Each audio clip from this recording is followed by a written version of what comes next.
Why did Belichick take a college job? Because no one in the National Football League wanted him. It's that simple. Belichick had aged out. He had his way of doing things. And the other franchises who looked at him said, that's not what we need. We don't need an old guy, even with all his Super Bowl championships. We need somebody who comes in and who can actually relate to the players of today, which Bill couldn't do. Bill Belichick had a ton of excellent assistants, and these were the guys who helped make sure that things stayed calm down in the locker room. Belichick didn't give a shit about what happened in the locker room. He barely knew what went on. A lot of head coaches don't, but Belichick had no idea what was happening with the players. You know why? Because he handed off that responsibility to the assistant coaches and to his players. That's why you had guys like Tom Brady, guys like Rodney Harrison, Teddy Bruschi.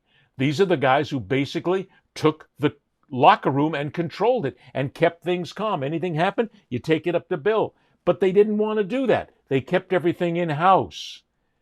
Belichick was completely detached from his players in the pros, and you can get away with that in the National Football League. You cannot get away with that in college athletics. It simply doesn't happen.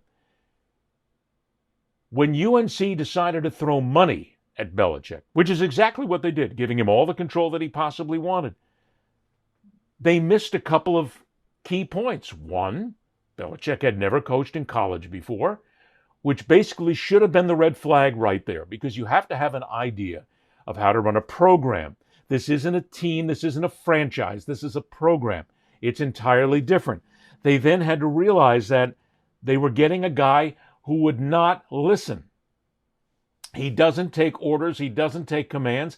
Look, he has his own public relations staff. At college, you have what's called the Sports Information Department, which is your public relations. Everything goes through the SIDs. Not at North Carolina. Bill's got his own public relations people. He can tell people to fark off and walk away, and he can not have to deal with anybody. He just lets his PR people, Jordan, hello Jordan, deal with it, and then he can just go about his business.